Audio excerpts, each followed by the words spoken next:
It's your boy Chaz Pearson, and this is the Outlet Forum with my esteemed co-host Chris Camella. What up, Chris?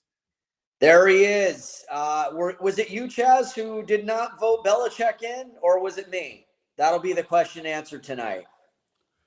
That would be you, because you're more like Peter Gammons and Buster Olney and Bill Polian than I am. But that's another story for another day. We'll get into that later. We got everything for you guys, breaking down everything from basketball to a little bit of football. Talk about the Rams' heartbreak. Talk about Bill Belichick not getting to the Hall of Fame. Is Giannis finally ready for a new home? But more importantly, are the Bucks ready to send him somewhere else? But first, Chris, we got to get started and get to it, because there was a homecoming tonight, and LeBron James did not have a good one. Bronny James did have a major dunk, though, in the game. But the Lakers go down by 30, 129-99. The game was a 2-point game at halftime, 57-55. The Lakers completely obliterated off the floor, specifically in that third quarter. They lost the third quarter by 20, 42-22. And then, for good measure, lost the fourth quarter by another 10. So the Cavs not only cover, but I knew this was a prime Lakers spot for a letdown. Chris, the big story out of this isn't the Lakers getting blown out, though. It's Luka injuring his foot on the drop down on the court. So a lot of these courts have they're built on top of, ice rinks and all kinds of other stuff. What did you make of not only the loss, but Luka injuring his foot? He just didn't look the same. Even though he had 30 plus in this game, he just didn't look the same in terms of how he was moving and everything like that before that. So what do you make of all this, man?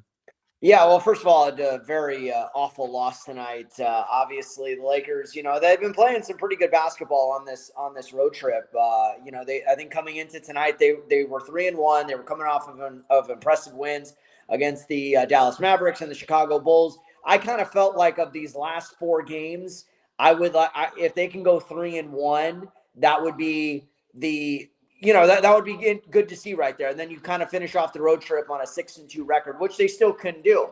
You're going to be playing a bad Washington team on Friday night. You go into New York and have a chance to close it out. They were competitive in this game early on.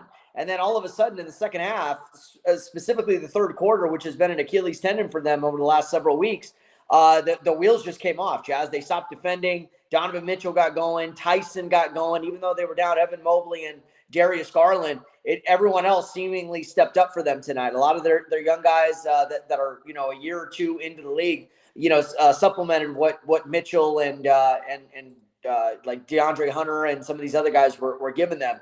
And it just all of a sudden a 2-point deficit became 10, then became 20, and eventually this game was done going into the fourth quarter. And yeah, Luka, falling down and kind of tweaking that ankle. He didn't look right the rest of that game. So hopefully this is nothing serious. And you were starting to see like, you know what? Hey, maybe the Lakers are starting to turn the corner. You're starting to get Austin Reeves back, which I thought he was going to come in tonight. I thought he was going to make his return tonight against the Cavs. Yeah. So now it's looking like it could be Friday against Washington, maybe over the weekend when they hit New York and take on the Knicks and then the Nets. So we'll see. But, for a team that had been playing fairly well over the last, week plus, going 4-1, it was a disappointing loss. And, here's the thing. I'm not saying it should have been a win, but the game should have been more competitive. You can't get annihilated in Cleveland by a shorthanded Cavs team like that, even though they have also been playing some pretty good basketball of late. And finally, the big story of the day was a very emotional homecoming for LeBron James in Cleveland. Now, you may wonder, why is it emotional? This is his 8th year with the Lakers since he left his second stint with the Cavs. This very well could be it. And I think the Cavs fans and the organization was treating it as such, that this very well could be the last of LeBron James as a basketball player showing up in Cleveland. The other story, Chaz, is the fact that it could also be a recruiting pitch as such, playing on LeBron's emotions to an organization in his home state, not his hometown, but in his home state, and a team that he grew up watching. And why not have one last go around with an organization that has meant everything to you. So I think there was that element of it as well. So I think we could all agree, this is LeBron's swan song with the Lakers. I think more than likely this is it. Whether he retires is another story. But I also think that the Cleveland situation may not be as far-fetched as we thought. I don't think it happens this season, but I think it is something where he'll either retire this summer or consider going to the Cavs on a huge pay cut. But I don't even know what that looks like. Yeah. It's completely different because I don't think he's going to. You know what, Chris? I'll come out and say it. Increasingly, I think that he's going to retire for some reason. I feel like that, and I don't normally feel like that at certain parts of the season, but I think that LeBron is going to retire. I think the last thing he does is go and play somewhere else for less fun. For like, if he's going to play for less money, I'm staying home to play with my son. Like, if I am going to take less money, you don't need the money. But I don't even think he's going to I don't even think he's going to do that. I think if he has to take less money, then I'm not going to play. I'm going to take my ball and go home. Of course, I think he'll retire before he takes less money, let alone go somewhere else. If he's going to take less money, it should probably be with Luka Doncic rather than, I don't know, Donovan Mitchell. Just Chaz, per se. Lakers aren't going to trade him. He's not going to take a substantial pay cut and play for $5 million a year like, Vince Carter did at the end of his career, or Dirk, or even if you want to go baseball, Clayton Kershaw was making 12, 13 mil the last couple of seasons with the Dodgers and everything like that. I just don't think LeBron is built that way. Not to mention his game. If you're LeBron's agent, if you're Rich Paul, you can't justify paying him that type of money when he's still playing at a fairly high level. May not be the level that it was 5-6 years ago, but it's still a pretty high level. So that's the thing. And we know, you and I were talking about this today with the Giannis situation, which we'll get to in a sec. A lot of these teams are financially strapped because of this apron system. So where's he going to go? Is he going to go to Washington? Is he going to go to Memphis? Is he going to go to, Atlanta? No, none of that makes sense. Cleveland is intriguing, but I don't even think they're financially equipped to bring on LeBron unless they make some big moves. And I don't even know what that looks like. So, I agree with you. I think this is it. 23 years in, 41 years old. You might as well just say this is it for me at this point, and pack it up and, salute to an amazing career. I mean, there's nothing wrong with that. You've accomplished everything you could possibly accomplish in this game. Whether you're at 4 rings or 5 rings, Chaz, can I be honest with you? Here's a hot take. I don't think that changed anyone's mind either way about LeBron James, the player. Do you? I do. No, yes, absolutely. Okay. Yes. When you get into one is different than two. Two is just every single one is just a notch up. And for him, even though it's not 6, it's one off from 6, and he's already got the longevity argument. He's already got the records argument. 5 would really push it over the top in terms of that argument with Jordan, LeBron, which, they'll always say he doesn't care about or anything like that. But, he does. Yeah, he does, because that's the reason why he works so hard and wants to play the game at a high level like that, which I don't blame him. So, man, I don't either. I'm just going to be on record and say, I do think as every game goes, it's just increasingly likely to me that he then takes a pay cut and goes somewhere else. I just think that's the last thing he's probably going to do. Before we move on to Giannis, do you think the Lakers end up making any moves at the trade deadline? Yeah, they have to. I just don't think. I don't think they're going to be anything major or consequential that's going to completely drastically change their outcome. I think that the Lakers, regardless, unless they get a star, but I don't see that happening, unless they do something like that, they're probably a top 5 seed in a first round exit. So Yeah, man. I just don't think that ultimately the Lakers are going to do anything that's going to drastically change their outcome this season. It kind of is what it is. Once LeBron can come off the books and things can be done at that point, then I think the Lakers could be ready. But this is a first year. I'm sorry, either a first or second round exit for this team. But Yeah, let's keep it in the NBA, because the Lakers, while they are a top 5 seed, they are not really much to talk about in terms of on-court product. You mentioned off air that the Clippers are actually a better on-court product right now than the Lakers, winning 16 of their last 19 best record and in the NBA since December. positioning themselves to be buyers at the trade deadline. Now, we'll get into a little bit more about the Clippers in this topic, but we'll start it off and say there's a team that is most definitely going to be a seller at the deadline. They're trying to hold out to be a buyer, but they don't have anything to offer. They need assets. They need to be in the market to trade Giannis Antetokounmpo. And reportedly from Shams Charania today, the Bucks are finally reportedly ready to listen to trade offers. They've been offered multiple picks, multiple players, former All-Star players, all kinds of stuff already. And he's also reporting that Giannis is ready for a new home as well. So what do you make of this, Chris? Do you think a deal actually gets done by the 5th?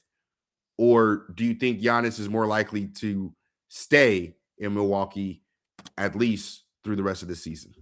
I think, before the Luka trade last year, I really thought it was almost impossible to trade these superstars at the deadline. I think we haven't seen as many of these blockbuster deals at the deadline as much as we saw years before. You remember Rasheed Wallace in 2004. Who could forget Pau Gasol in 2008? And those were moves I don't think anyone really saw coming. Maybe the Rasheed Wallace trade a little bit like that. And those are just two I can name off the top of my head. I'm sure there's more. Kevin Durant, right? Didn't he go from Brooklyn to the Suns in 2023? That was probably one of the other big splashes that we've seen. But my point is you don't see it often. Now, we have not heard Giannis openly come out. This is all reports. Now, I think the world of Shams. I think he's, great. And we're not going to, in my opinion. Maybe we won't. But my point being with Giannis in particular is the fact that it's so complicated of a situation because of the injury, right? Isn't he going to be out 4 to 6 weeks right now? He's hurt, right? That's what there's been no official medical prognosis. That's just from Giannis himself the night it happened. Okay. So he's injured, right? He wants to get out of Milwaukee. Milwaukee is basically a dead end. They're a play-in team at best. They're not going to make any serious noise in the Eastern Conference, even though the East is wide open this year. I just don't get that same feeling from them. I think we've been kind of tiptoeing around this for years, and I think the time has come. It's been this is his 13th season with the Bucks. Time. You know what? He's done everything for this organization. I think the organization has been good to him. I just think at this point, there's no other moves that they could make to make this guy happy. So if he's not going to sign an extension with you, right, then you might as well ship him out and try to get some pieces to help you in the foreseeable future. Young assets, draft picks, things like that. I just don't know who could put together the best trade package to land him at the deadline.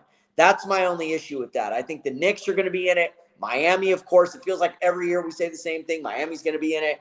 I'm sure, the Warriors with Kuminga and everything. But the question is, where does Giannis want to go? And what can can the Bucks get the best haul for Giannis with one of these teams that are going to be super interested in him? That's the thing I'm just not so sure of, Knicks, Miami, Toronto. Those are the 3 teams. Okay. He's not gonna land in a Warriors uniform. The Warriors are not gonna be able to do it 2 times in a row. They just spent all their assets on Jimmy Butler.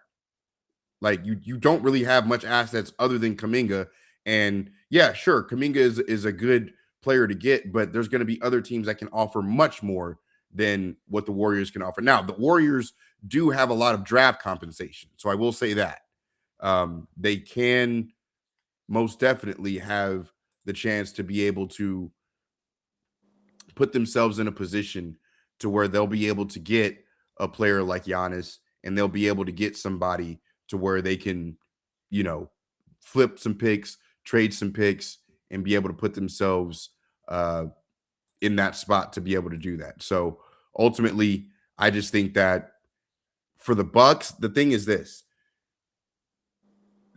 I think they can get more if they wait until the summer. Giannis can't sign an extension until October 1st anyway. You know he wants to get out of there.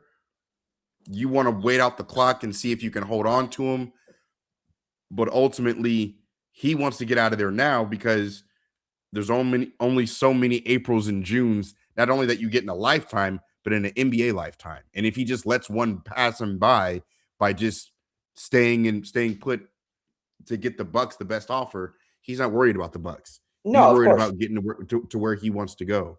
So he's going to put on that pressure. I just don't know why he waited so long. Like, what's the point of waiting this long? I get it. I understand the trepidation in doing so, but same thing with Anthony Davis. You waited way too long, like to come public and have Shams or Woj put out a tweet that's going to say, hey, they're ready to finally listen to trade offers or put that pressure on. Like, this shit should have been done in early December. So that way you have all of December, all of January to figure out the offers, and then for it to come to a head in the final week. Now you're scrambling, trying to put offers together in the final week, and there are going to be offers that you want to take advantage of that you can't because time is just not on your side. So for the Bucks, they've been very stubborn, but rightfully so, because they're never going to see another player like Giannis or Kareem Abdul-Jabbar for another 50 years. It took them exactly the from 1975 or 1976, whatever it was, to 2015 or 12 or whenever 13, I think it was, when Giannis was drafted. Like, and it took you all the way until 2020 for him to really it took over 50 years almost between players for you to get from one championship to the next. In our lifetime, Chris,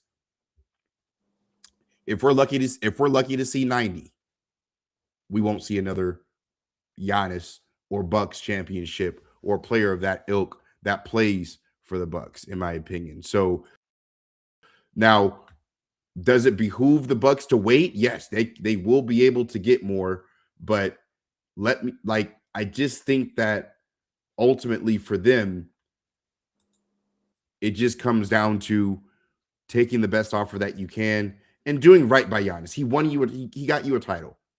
Get him out of there. No reason to keep him. I just think there was just so many moves. I mean, they were really, the last two postseasons, they were snake bit by injuries, but even the years before that, the injuries that had happened to Chris Middleton in 2022, and then in 23, they lose in the first round to the Miami Heat. And, Jimmy Butler went off. I mean, Miami was team of destiny that year, at least in the Eastern Conference. Once again, kind of went on a run similar to 2020. And then 24, Dame comes in and Dame gets hurt. Giannis gets hurt in those rounds. Giannis was hurt in 23 as well. And then last year, they, no Dame as he tried to come back, and then he tears his Achilles. So, I mean, it was never about, well, they're not surrounding him with enough talent. They swung for the fences. It wasn't like they were like, well, we're financially handicapped and we're not going to invest and blah, blah, blah. It was none of that. John Horst and the general manager and the ownership did their best with him. They brought in Drew Holiday. They found Middleton. They had other good head coaches like Mike Budenholzer they brought in after Jason Kidd. Obviously the Adrian Griffin situation didn't work out that well. They brought in Doc thinking that would work. So you just tried everything. And even this offseason, Chaz, was not a horrible offseason. They brought back some key guys. It's just, there are times where when you're throwing all of this. Chris, no, I'm just gonna cut you off. It was a terrible offseason. It wasn't a bad offseason. What moves they? It was. The moment they decided to stretch and wave Dame and cut Dame the way that they did, that was it. That was it. It's too bad they couldn't. That was it. And then you double down by getting Miles Turner. Yeah, no, that was somebody a bad that's sign. like, that was a bad sign. You did two things. Yeah. No, I'm not. You're making a valid point, but I'm saying, like, it wasn't like they just sat on their hands. They were trying to do whatever they could do out of desperation, and it just didn't work out. Like the Miles Turner signing, I agree, that was a bad signing right there. And John Horst should have, that's not the kind of guy you want to sign for this kind of team. That's going to be a playoff bubble team. I don't believe that, and even if it did work, Chaz, you're on the hook for 3 more very expensive years for a player who's now in his 11th season, who's pretty good, not great, but really is at his best when he's in the right system. And this is not the right system for Miles Turner. So basically, in a nutshell, he's not getting traded before next Thursday. Check back this summer.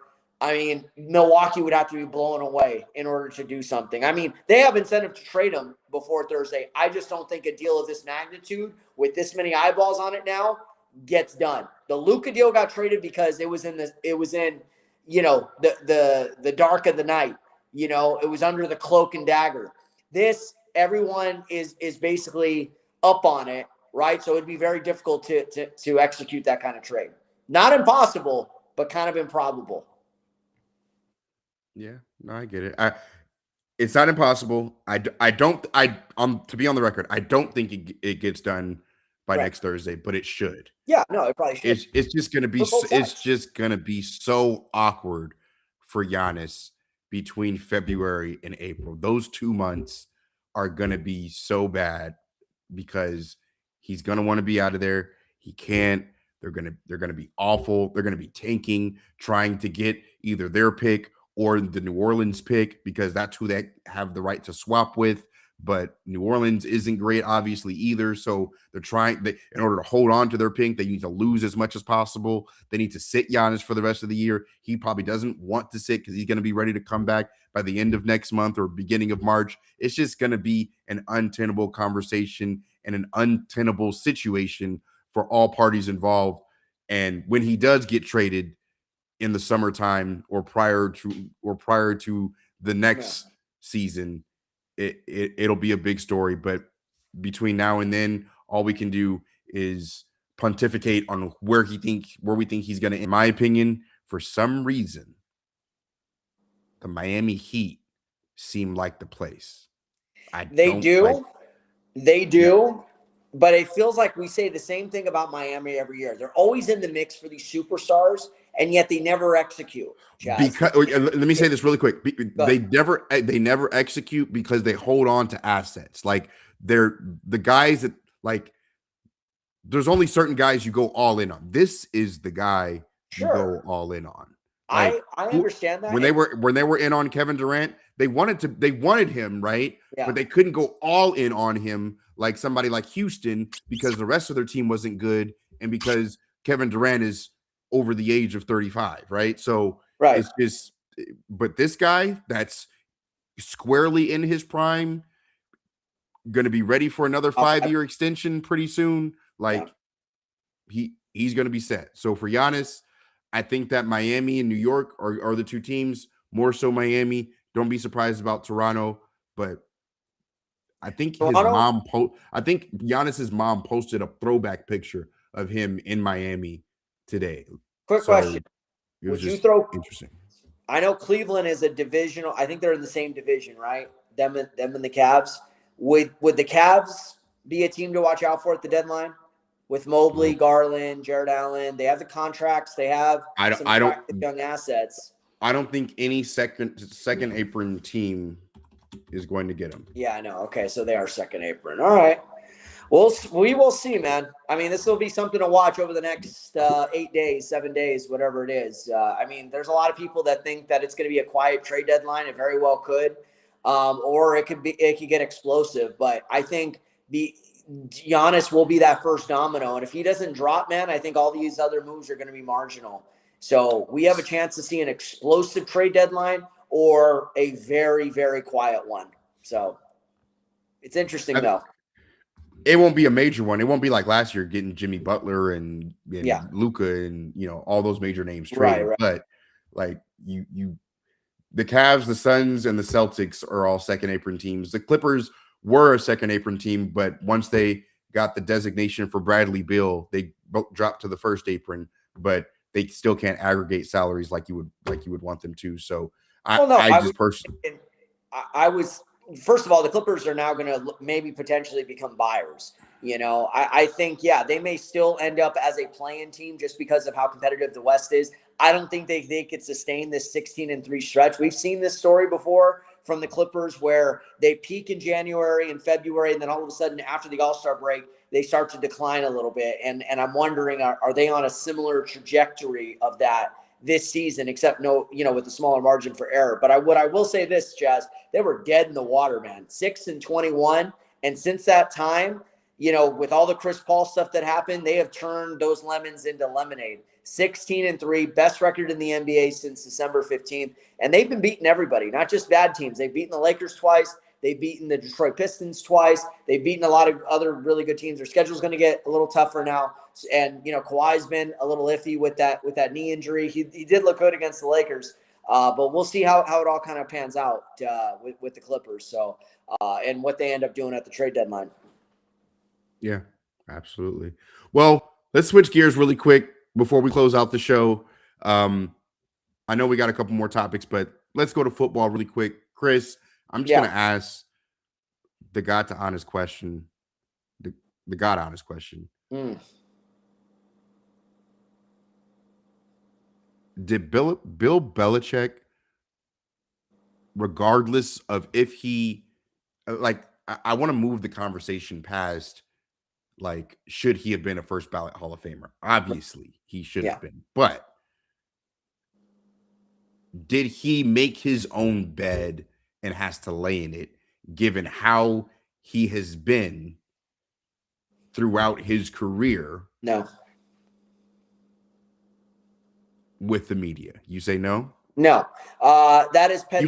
You could. I know. Well, hey, I just want to say this as somebody who is the baseball guy. I'm a baseball guy as well, but you're more so than me.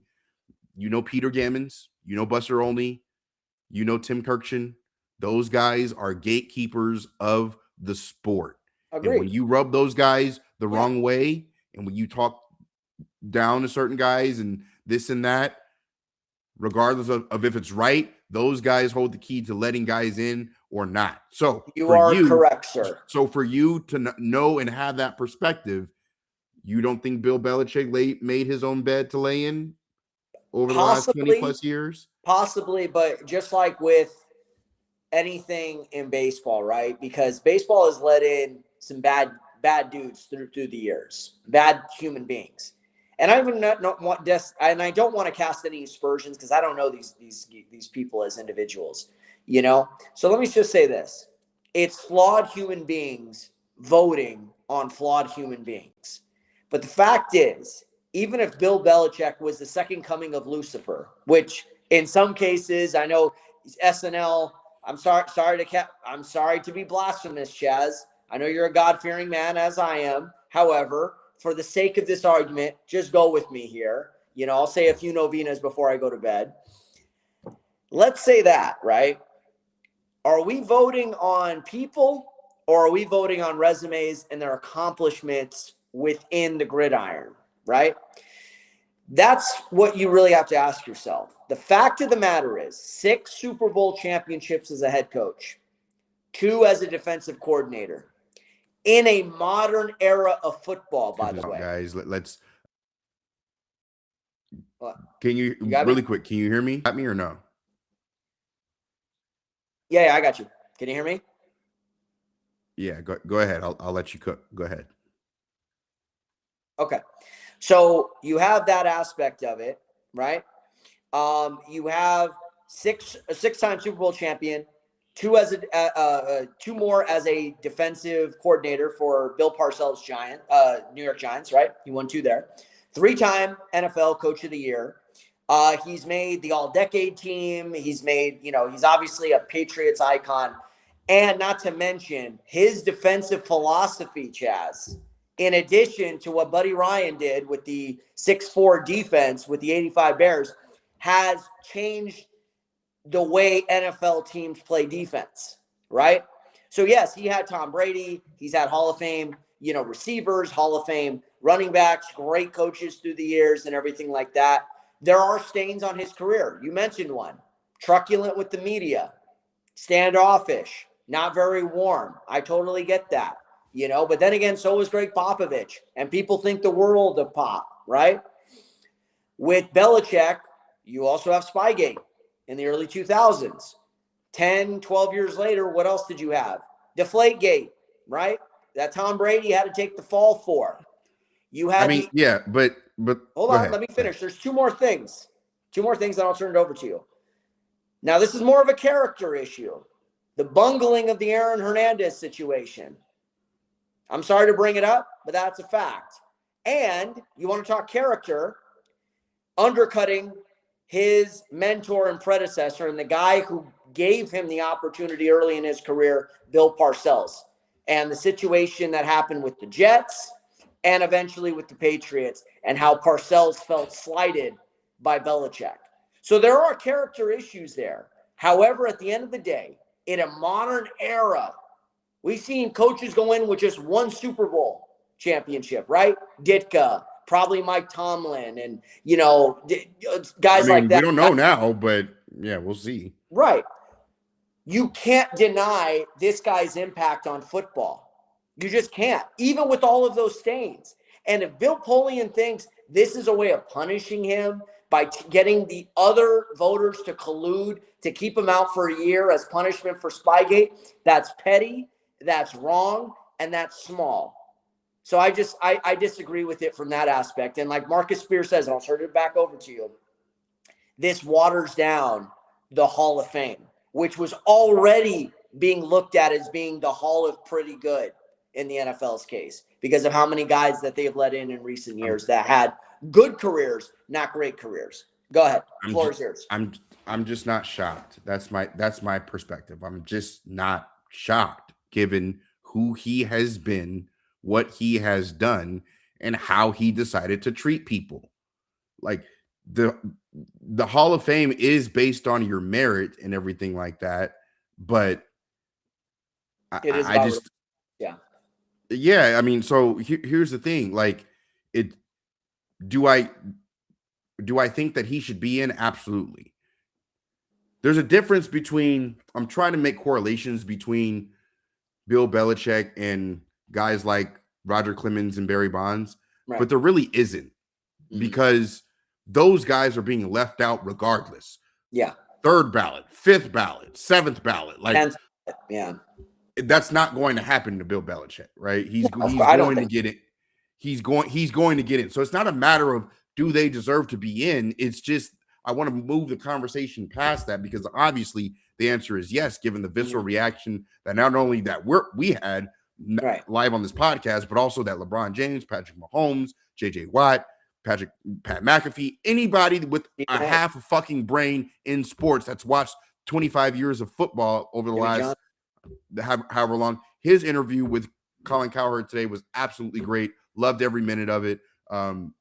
Him talking about, he went to every single all 50 voters, and he said every single one of them told him that they voted for Bill Belichick. He said 11 of them are lying because we can clearly see it.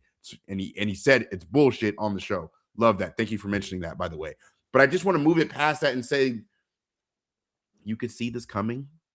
Like, should he be a Hall of Famer, first ballot? Absolutely. But like, if you were to tell me that this is how it was going to play out, I cannot tell you. If you would have told me this a year ago, I cannot tell you I'd be surprised. I'm just not. I'm just not.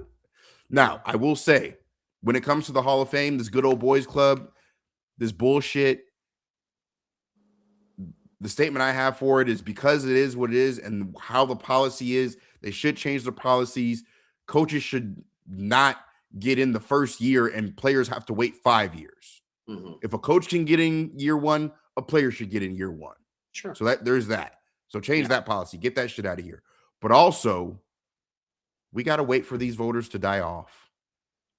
And guys cannot have a vote and just keep a vote like it's fucking Congress or a Supreme Senate. Court justice. Yeah. Like Or we got to Senate. wait for you to die off in order Yeah. to get But a Chaz, different opinion because we yeah. got new people that see the game differently than Bill Polian's old ass. Like, I just think that we just need to be able to move the line and the needle forward. And these guys, and I keep mentioning them, no shade to them, Buster Olney to a lesser degree, Peter Gammons, Tim Kirkshin, Bill Polian, whoever the fuck else decided not to vote for Bill Belichick. They are holding our sports back. But That's my message. That's a great position. It's a great position, but I'm going to just push back on two things from you, for you on it. And I know you didn't mention this directly, but I'm mentioning it. They had a players committee for the MLB or Baseball Hall of Fame, right? And how many guys got to get in through that? One, Jeff Kent.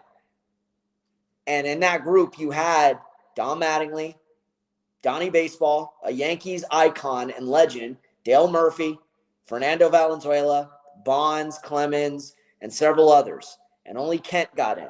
So this aspect of, and I know you didn't say this, but I've heard this as well, Chaz.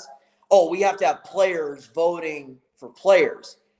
Once again, it's the same concept. It's flawed individuals voting for flawed individuals, and even worse as players because of how they underassess or overassess a player's talent and resume and so forth.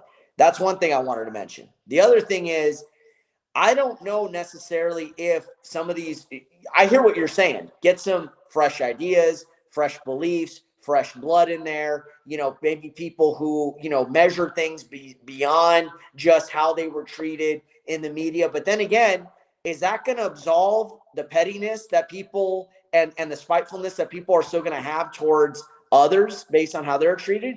I'm not so sure. It's a good concept that you have. I'm just not so sure even that resolves this. You know what I mean? It may help. It may be a Band-Aid, but is that cut too deep for even a Band-Aid to help out? That's the only pushback I'll give you. But I agree in spirit with what you're saying. I agree in spirit. I just don't know if that fixes it either, Yeah. No, I get it.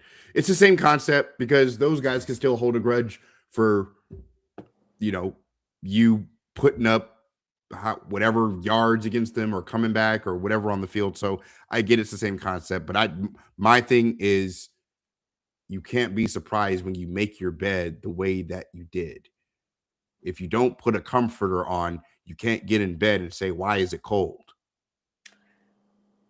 I hear you. You know what I mean? Yeah. And I have always maintained, Chaz. You can't be a dickhead for 3 decades and want to get on the first ballot and be like, what the fuck? You can't do it. You just can't. Not in my opinion. I hear you. I hear you. However, to me, that is not enough. And that is not enough to hold some people out. But what I will say is the core of our lives, no matter what we do, teaching, working, being with coworkers, being with family, being with friends, doing this. What is the core of it? Personal relationships. When you develop good personal relationships with people, positive rapport, I'm not saying you're going to be liked by anybody, but a respectful demeanor with other people, and you treat people a certain way, even if you don't like them, you keep it business and everything like that. Most of the time, good things are going to happen for you on the back end. You know what I'm saying? More flies with honey than with vinegar. But when you're right, when you kind of like brush people off or you put yourself above them and everything because I've won all these Super Bowls and I'm this and I'm that, I'm bad. I'm the baddest baseball player. I'm the baddest football coach. I'm the baddest basketball player in the world. Guess what? People are going to be like, okay, I had to deal with this dude for 20 years. So you know what? It's my turn to screw him over. I don't sign off on that kind of mentality personally, but I could understand why other people do. So it's a lesson to all these coaches. I'm not saying you got to kiss ass, but being respectful and being open to the media and to these journalists and the people that you see every day, whether you like what they write or not, I think it's still very important. So I'll leave it at that. So I hear what you're saying, though. I hear what you're saying. Well, on that note, we'll get out of here on this subject, Chris. Quick question for you. Quick Yes, sir. take, since we went a little long. Which Sean made the worst decision on Championship Sunday? Peyton or McVay? Oh, definitely Peyton. Definitely Peyton. Backup quarterback, right?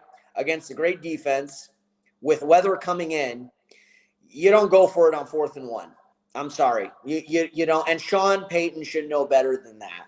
You take any sort of points that you have an opportunity to get with a backup quarterback who had started for 3 years out there. And I'm not saying Jared, I know Jared Stidham, threw that interception at the end to Christian Gonzalez. I thought overall, Chaz, he was fine. I thought he played as well as you could have expected. He had a couple of good drives. He put his team in position where at least they were in field goal range. Had it not been snowing that day, who knows? Maybe Will Lutz doesn't miss those kicks. But yeah, that 4th and 1 decision, I said that too. And I was watching the game with my girlfriend, and I said, this may come back and bite them. And guess what it did? Because guess how many points they lost by, Chaz? Well, the most egregious part is that you actually had the weather report and you knew that there was a higher chance that it would snow in the second half. Yeah. And you still, and it's one thing to go for it on 4th and 1 or 4th and goal at the 1, but 4th and 1 at the 13, and you still got 12 more yards to go, even if you get the 1 yard against that defense. Like against that defense, the play call was bad. It was just, I'll be honest, Sean Payton and Sean McVay had very large hiccup moments. I think for Sean McVay, while Payton's decision was worse, Sean McVay's decision to not take the points, in my opinion, I didn't have an issue with the call and going for it. I felt like you probably needed to go for it, but hindsight being 2020, I was a bit surprised he didn't take the points, knowing that 5 minutes left. I mean, I think there was about 5 minutes left for some. No, it was 4:59. 4:59 when Seattle took over on downs at the 6-yard line. But here's the thing: your defense wasn't stopping anything. So yeah, I understand it from that position as well, which is why Sean Payton's is the only answer to this question. For sure. What I'll say about McVay, if anything, the play calling was not great in the red zone, because also, Chaz, some of this could also be attributed going back to the first quarter, right? So the defense, first of all, Clint Kubiak bent Chris Shula over a barrel and showed him the 50 states. There is no doubt about it. Clint Kubiak got the drop on Chris Shula. So let's get that out of the way first. Second, 2 consecutive trips to the red zone after that 3-and-out drive, and they had to settle for field goals. You got to cash in one of those for 7, especially after you gave up 7. So some of that was play calling early in the quarter or early in the game. Excuse me. And the Rams just not being able to execute when they needed to. No, it really, I disagree. It all just comes down to a muff punt. When you muff a punt 12 yards away from the goal line, that didn't help either. Not only it was the killer. When these things happen in these games, they are killers. Like unless it's that Patriots Texans game where it's just turnover after turnover back and forth. But if there's only one turnover in the entire game, and it was that one, right? And it's the only turnover, and it's the only turnover that set up points. And what did you lose by? That one score that you gave up. So in my opinion, more than anything, more than decisions, more than anything, it comes down to a play like that. And it sucks that it had to happen to Xavier Smith, who's been solid for the team all year, just stepping up and doing whatever he had to. If he didn't get enough reps on the offense, he was doing special teams. Even though special teams sucks, he was doing his best. I don't think he had fumbled any punts all year or lost any. I think he fumbled some, but I don't think he lost any. But it just sucks that it had to happen to a guy like that who is beloved in the locker room. But I don't think you can keep him on the team for next year. No, first of all, that play reminded me of Scotty Smalls from the Sandlot trying to catch a fly ball and then falling down. That's what Xavier Smith looked like. Scotty Smalls from the Sandlot. You're killing me, Smalls. Second, Chaz, I would normally agree with you had it not been for Woolies, the cornerback who got the unsportsmanlike penalty on the Rams' fourth down, and then the Rams cashed that in on the very next play. So it was almost like the two mistakes, in essence, cashed each other out. You're right. That Xavier Smith muff punt was bad, but I still think that ended up being a wash because it also happened in the same quarter. I think another big aspect was when they were up 13-10 and then the offense couldn't do anything. They give the ball back to Seattle with 1:25, and then Seattle ends up charging downfield and then getting that big touchdown. Yeah, those two throws to JSN. That was a big momentum changer right there. Yeah, those two throws to JSN to end the first half were a killer as well. So, yeah, man. At the end of the day, Chaz, let me just say one more thing on the Rams. You saw all of their issues. What was so bizarre, you saw their season, the struggles of their season in this game. Special teams, bad secondary, questionable play calling, one really bad mistake or one really bad fumble or something like that. It was all of those things that plagued them during the regular season that they were consistently able to overcome. They were a great team, could have very well won the Super Bowl, but it all became a bridge too far for them. And I just wanted to get your thoughts on that before we close up shop. They lost 6 games this year. 5 of them all were the same way. So it just is, it is what it is. And you got to get better. And I think that if you're the Rams, I don't know how many picks they got. They always get 8, 9, or 10. You got to spend at least 4 in the secondary on defense, whether it's a corner, whether it's a safety, or even if it's a outside linebacker. It has to be that second or third level of the defense. You cannot. Yeah. Your very first pick has to be a corner. Mm-hmm. Yeah. I'd have to look at, by the way, or safety if it's Caleb Downs from Ohio State. Chaz, quick question. The Atlanta pick that they now have, is that going to be, what number is that? 13? 15? That pick is going to be that pick is going to be 11 or 12, I think. Oh, even better. Okay. So yeah, I agree. Go out and get somebody in the secondary. The secondary wasn't horrible this season. It wasn't horrible, but it got exposed at the wrong times. No, what do you mean? It was terrible. It was awful. It was awful. Okay. It was awful in that game. The Rams secondary was the worst unit on the entire team outside of special teams, which has been a problem for them for a while. Yeah. All right. I just wanted to that, but that pick is 13, by the way, not 12. So that's what I thought. That's why I heard 13, and that's why I was like, "What pick is that? Can you confirm that for me?" Yeah, and then we'd have to look at the mock boards, who's the best corners available, and everything like that. I mean, which of those guys in the secondary? They gave Quentin Lake an extension. Who else do you keep? Cam Curl, Durant. Yeah, but you let Forbes go. Yeah, I agree with that. Maybe Kinchins. No, I think you keep Cam. He's on a controllable contract. If you can stash him away, you just need more depth. Yeah, at that position. So I agree. We'll see what the Rams do. But I appreciate you guys tapping in with us to the Outlet Forum this week. We will see you guys back next week with another great show. You guys know where to follow us on Instagram, on Twitter, at the Outlet Forum on all platforms. We appreciate you, and we will see you guys next Wednesday at 8:30. Thanks for tapping in.